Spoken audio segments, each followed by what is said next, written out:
Halo, assalamualaikum.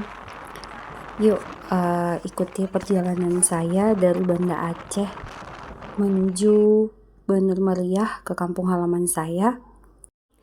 Saya pulang hanya berdua bersama suami menggunakan motor.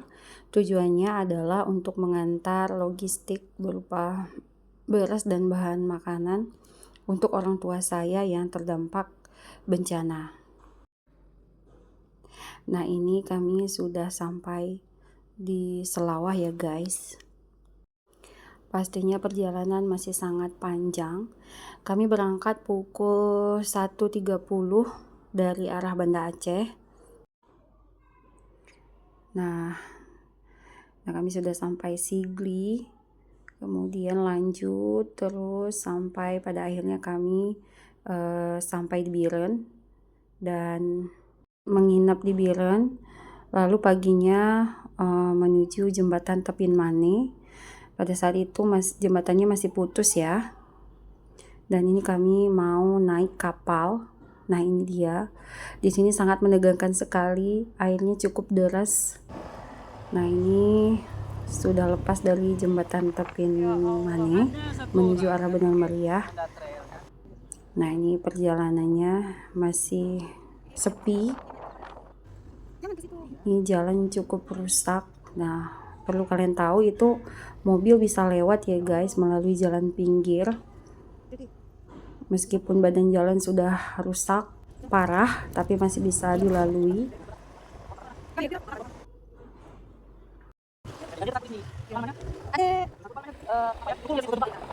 Ada beberapa titik yang longsor, tapi sudah dibersihkan oleh warga sehingga bisa lewat kendaraan ya guys.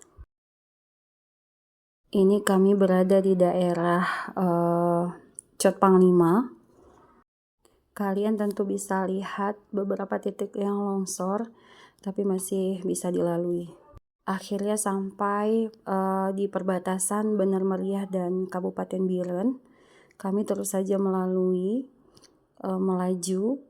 dan di sini tentu saja tidak bisa melewati jembatan Enang-Enang karena memang putus total.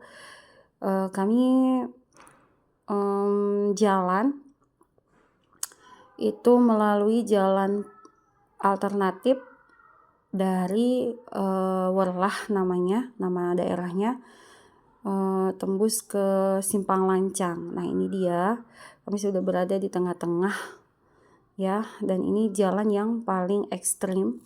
Ini bekas banjir bandang tentunya.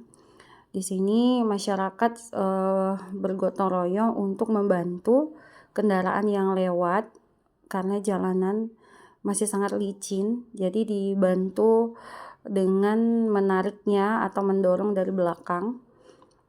Dan Masya Allah sekali di titik ini ya, saya sangat terharu. Nah, ini kami berada di daerah 60. Ini juga bekas banjir bandang. Jembatan di sini sebenarnya ada kecil jembatannya, tapi sudah dihantam banjir. Tentu saja saya shock ya melihat wajah baru dari kampung saya yang dulunya sangat mudah dilalui, tapi sekarang sudah berubah total. Ada beberapa titik yang memang harus dilewati dengan berjalan kaki. Ini adalah titik paling akhir dari arah Biren menuju kampung saya yang bisa dilalui oleh mobil dan Honda atau kereta. Ini titiknya. Nah, mulai dari sini ke kampung saya itu harus dilalui melalui jalan kaki. Kalian dapat melihat banyak sekali porter atau kuli panggul yang membantu para pejalan kaki yang ingin melewati jalan ini menuju desa Ronga-Ronga atau desa selanjutnya atau ke kota Takengon. Nah, ini dia jalannya.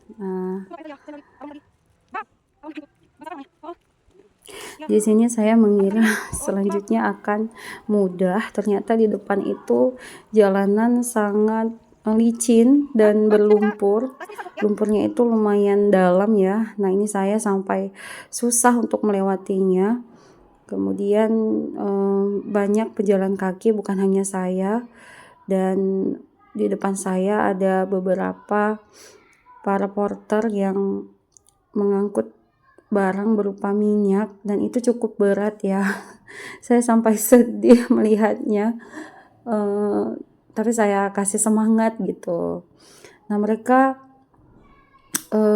harus berjalan cepat di sini, karena di atas itu masih banyak batu-batu yang bergantungan tentunya tanpa penahan. Jadi kalau hujan itu bisa jadi longsor lagi.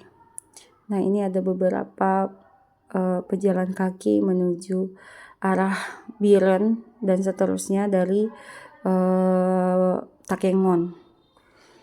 Ini cukup jauh, kampung saya di ujung sana, jadi saya harus keliling melewati ini dan melewati jembatan putus.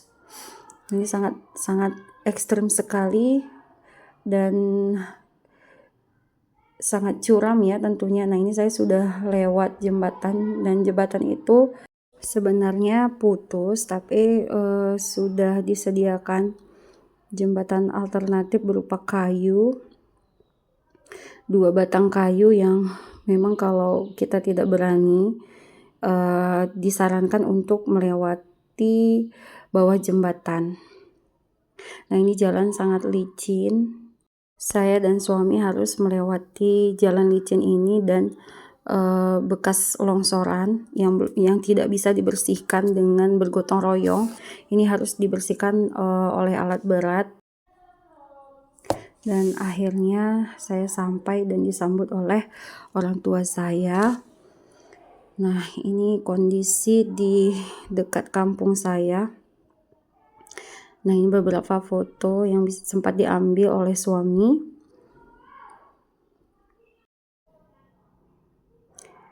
Ada sedikit logistik yang bisa dibagi-bagi ke tetangga.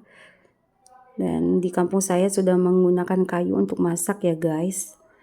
Nah, ini kami pergi untuk mengunjungi sanak saudara yang ada di seberang kampung saya. Jalannya juga cukup parah karena ini jembatannya putus, sama seperti jembatan yang saya lalui sebelumnya. Jadi kampung saya itu berada di tengah-tengah, jembatan kanan dan kirinya putus total ya guys. Nah, ini suasananya. Nah, di jembatan ini hanya motor yang bisa lewat dan pejalan kaki. Masyarakat sini membuat jembatan alternatif karena jembatannya sudah terhempas dan roboh ya. Nah, ini ada beberapa porter yang mengangkut barang berupa cabai merah untuk dijual ke luar Bener Meriah. Nah, nama tempat ini adalah Tengebesi atau Timang Gajah 1. Nah, beginilah suasananya, cukup ramai. Ini saya sudah sampai ke rumah saudara saya yang rumahnya itu tepat di belakangnya itu terjadi banjir bandang, dan alhamdulillahnya rumah saudara saya tidak terkena seret arus, masih aman. Nah, ini dia suasananya. Nah, itu batu itu bisa menghalangi banjir bandang tersebut sehingga rumah saudara saya masih aman, alhamdulillah. Namun beberapa rumah tetangganya sudah habis terbawa arus, alhamdulillah.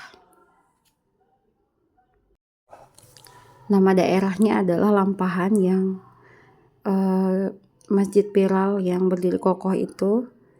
Nah, itulah. Nah, ini saya jumpa saudara saya, alhamdulillah sehat.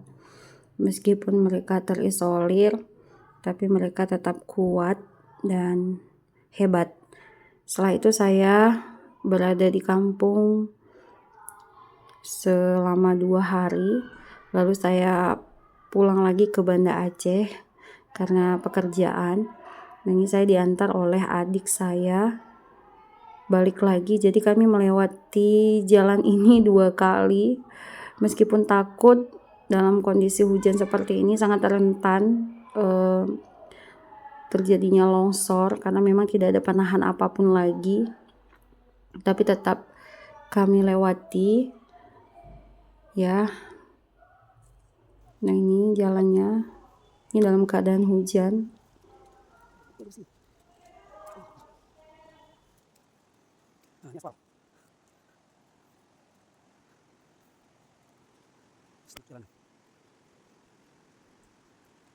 Bisa lihat sendiri separah apa, sehancur apa jembatan Tengah Besi ini. Kanan kiri longsor, dan longsornya itu cukup parah.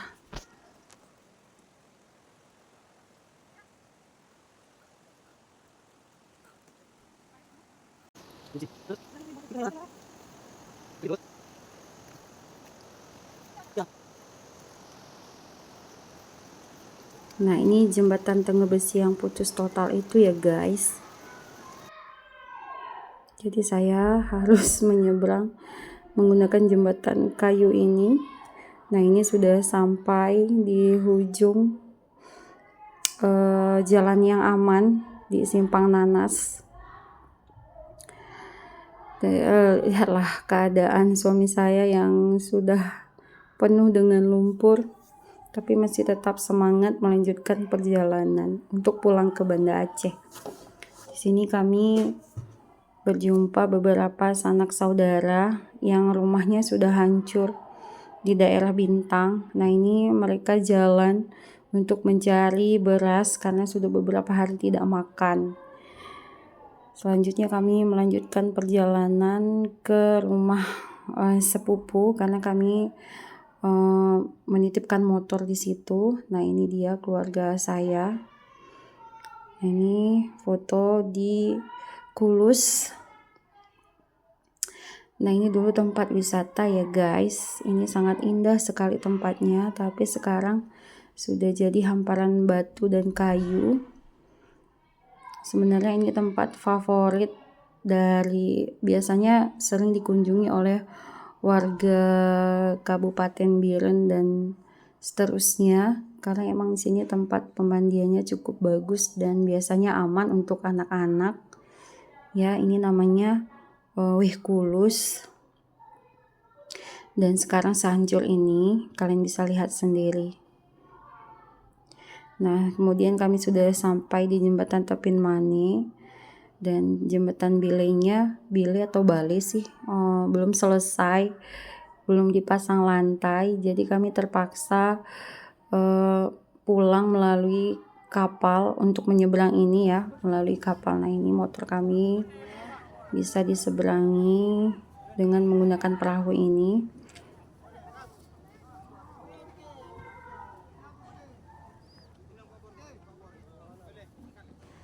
Sebenarnya dalam perjalanan saya sangat berat hati meninggalkan kedua orang tua saya yang daerahnya terisolir. Tapi saya berdoa semoga ini segera berlalu dan cepat pulih, karena juga saya posisinya merantau dan bekerja di luar daerah, tepatnya di Banda Aceh. Jadi memang tidak bisa berlama-lama di kampung. Kemudian kami melanjutkan lagi perjalanan ke Banda Aceh. Ini di Pidijaya ya guys, dan ternyata di Pidijaya juga separah ini, karena waktu itu kami melewati ini malam jadi tidak terlihat. Nah, ini dia, saya sampai shock karena rumah sudah tertimbun ya, tanah sudah masuk ke dalam rumah. Dan alhamdulillah jembatan ini sudah bisa dilalui. Jembatannya tidak putus, tapi hanya tertimbun tanah, jadi sudah dibersihkan dan bisa lewat. Sekian dan terima kasih. Sebenarnya ini hanya dokumen pribadi yang mungkin bermanfaat bagi teman-teman yang akan pulang ke daerah tengah ya. Sepanjang perjalanan itu mohon hati-hati karena memang jalannya masih belum stabil.